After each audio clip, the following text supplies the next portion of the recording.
Ladies and gentlemen, Blake Lively.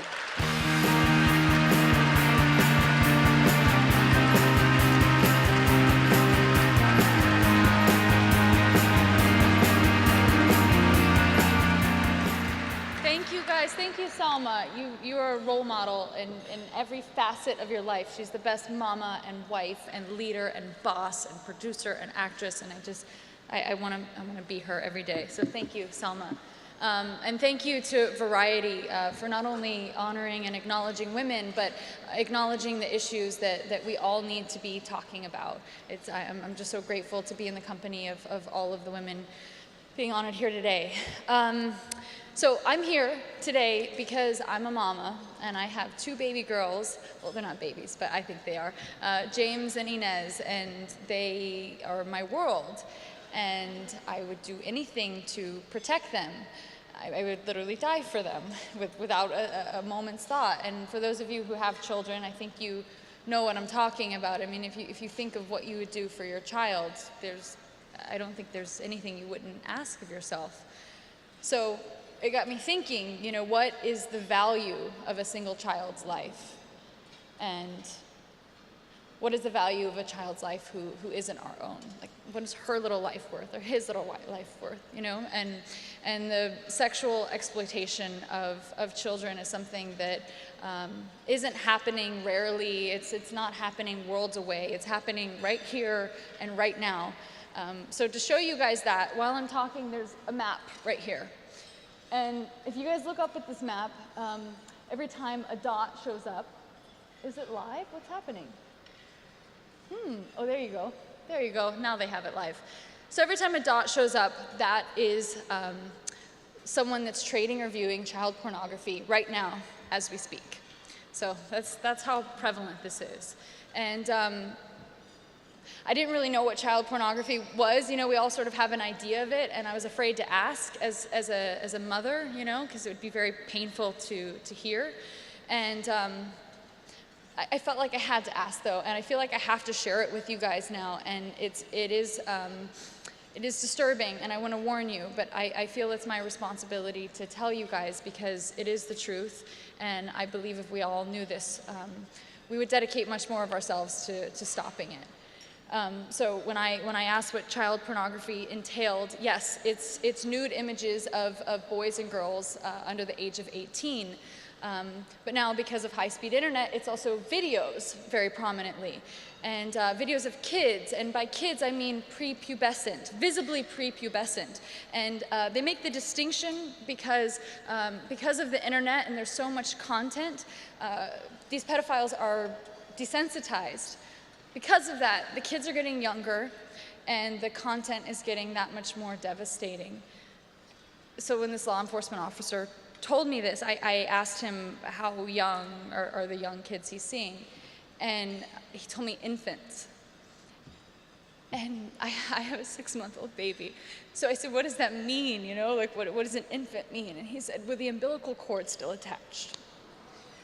I know it's so devastating to hear this, and I'm really sorry to share this, but I'm grateful that you guys are listening because this is actually happening, and it's important that we know this and that it resonates with us so that we think about this in our days and in our personal life. So I asked them what happens in these videos, and unspeakable things happen, but I'm again going to speak about them because I feel like if these kids are experiencing this, the least that they deserve is for us to hear what is actually happening to them. So no, it's not just touching. There is penetration. There is extreme torture and bondage. There is bestiality, which is having an animal penetrate the child or infant. There is incest. I mean, they said you think of it, anything you could think of, it's out there and it's being traded, and there's 30 to 50 million files a day being traded that we know of. I mean, you can see what's happening right now.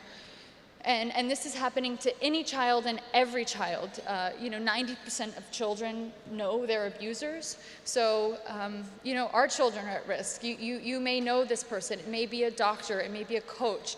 I thought that people that were working with children were people that wanted to protect them. But oftentimes these people who have this propensity for wanting to lure children, and they find out a profession that gives them access to children and lots of them. And ideal victims are young children because they can't speak up and they don't make great witnesses if they do. Only 10% of children actually do speak up once they've been abused. So what's incredible about the Child Rescue Coalition is that they are proactive. They don't wait for these children to speak up. They can identify these pedophiles. They can see the IP address that's trading this child pornography. They don't know, there's no privacy issues, there's no big brothering. They see the IP address of who's trading these files, and they give that to law enforcement. And the trading of these files is a felony, so law enforcement can knock on that person's door and see if that person has access to a child. Because the average abuser abuses between 50 and 100 children in their lifetime, per person, per abuser. And the average person that views child pornography, between 55 and 90% of people viewing it are actually hands-on abusers or will become abusers. And you know, you think that sounds like a lot, 50 to 100, maybe that's unrealistic, but the kids age out of the age that they stay silent, or they age out of the sexual preference of the predator. And I was told the story of an oncologist, a pediatric oncologist who was raping his children with cancer by the hundreds. And there was a nurse who was working with children with mental and physical disabilities. And when he was caught, they asked him how many children he abused. And he looked outside the window at the snow and said, "How many snowflakes are there outside?" So this is so prevalent, and I want you guys to know this, and I want it to resonate with you, and I want you to see that the Child Rescue Coalition in just 3 years has found 9,000 predators so far. They have saved 2,000 children.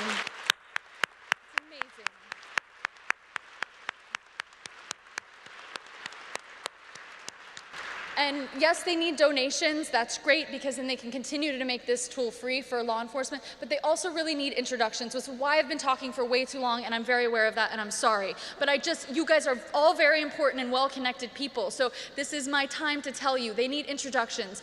They need introductions to big companies. So for example, let's say, you know, because they have the IP address of all of these predators, they could give the IP address over to care.com or Uber, and if that person is filing for an application to work at this company, to become a nanny or a driver, they're immediately rejected because they've traded child pornography.